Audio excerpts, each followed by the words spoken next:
시 다 호머리고 파들이 다 호이 파들 만나 주루주루 다다 마사마 타고다 시살라시는디 다다 마사마 타고다 시살라시는디 가지 도가다 개봐 시 올라오세 시살라 좀 오세 시를 판들이 좀 시판들이 보는 것이 다다 마사지 히비로 짜다리 마치 다사가도 하이브라도 sei gari kunkuta da sarba punkete loine base ta hajen ngi ju thone phil sala kana karai do nang na sabkan de da sobra na sana sobra do miam da sengdok biu sabkan de da so ya ta di pasha do na ju piri gano bo ma koni ko tabi ko bo lo la da phil injinaro biro phil to churing ade yahou da mo churing adam madu lale adala ne hayou da ma na sa gi lor kan da yang yang hai ba ta di madu 방바 도 인지나도디 상마 예나데비다 방범도 단디도 짐지나는 삐요 22 crore 25 lakhs 36,682 total sanction amount crore kunta men 29 crore some fraction 38 dun approximately aduga masa isana subu oramagana harba lambi se recheck to biragari harba expert bogiraga miamda chumi yare asoba khara haita adu verify to biu haidana ina ngasigi ai lambi lauk da thena bani sila ma jan han de a yaure upun na jala mayam da wo aina tv de uye ba noi ma complain khar to mo tam do kari na to jan han de ina matam ha koila sabi sing ju tham ya bhong bra sikaram ba jaga de wi koila sabi sing je bu chu chalo da bani ma pa na thoki dam de do sing ju chale kari no hang ba kan da ma sa gi sa ju chu chale gi sing ju chalo gi sing ai je sing ai sing jo ta kan se chale man je si chale man je 싱 스텝 마참 살려 우병식 우리 거세 보보 막코니 온거 답이 온거 보보 로이 라고자 보보 로이 라고세 할라도 만 티사이 라고 뭐세 까까라고다 아들 치 말은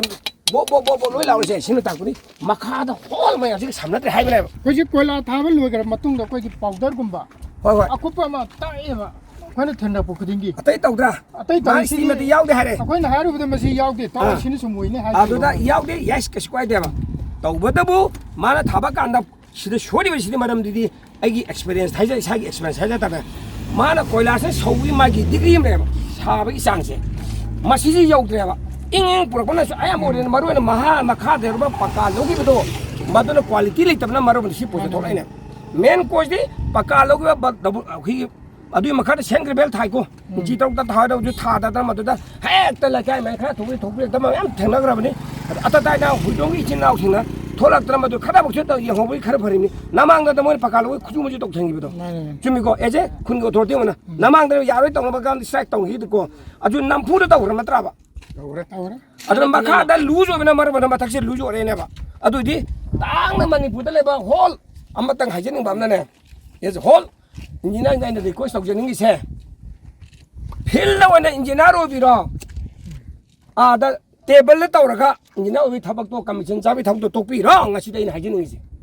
field engineer ओबिरो field तौरि छुरिंग अदे यहौ त मो छुरिंग अदम मदु लाले अदाला ने हयौ त माना सागी lover कान दि young young हाइबा तादि मदु फंगबा अदु engineer दि सकमा येना देबा फंगबम द दंदि दो इंजीनियर पियो और रतरा ngam mo ha chimja madu dai to chimja lu pubi tamni then adegi madu oriba department commissioner oragera amor chief secretary ra mo na dai to tamni sie kai mo machi inquiry cha thara yang kem la ga mo gi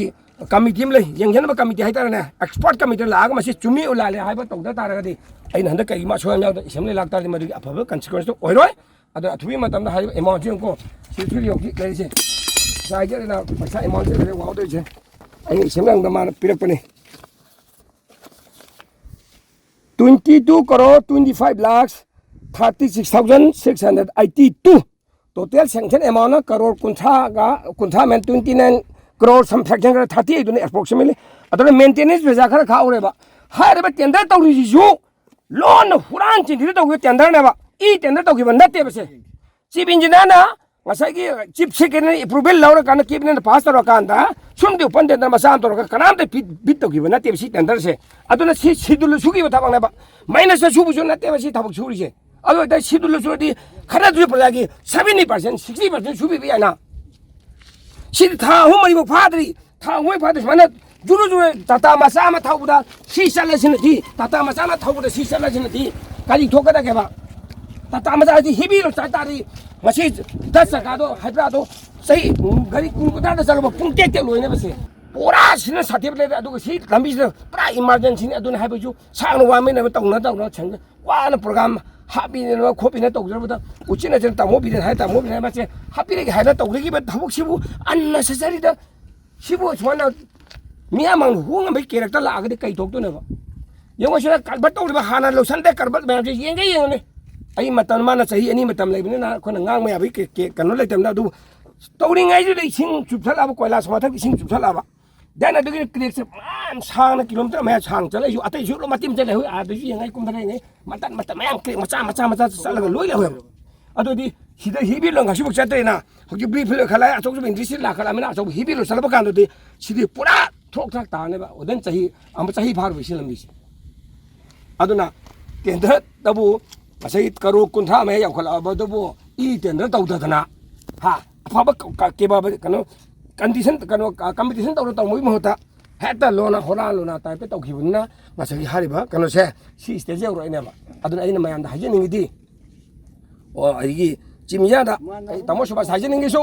अथुबि मतना इसामंगना लाकपिरगा plus सिगर तमता मयाम सांगनो सिले माजे पूरा whole crack नुगा आबक चले जा दिगे से मता ले हुना इस कुंदा ये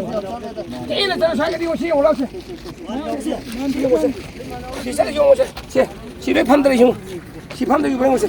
सी ओरेना से क्रेक चले बा मयाम नु सी लोयना त लोय काय पूरा लोय दोरम नि काइनु सिगी मखादा पक्का से लौदा बाइना मोंग ता बनि सी छिन चले से सी चले से ओबे को सी माय का जो बसा सुमाना सांगना स्वाइन माय लोय चला लेगराने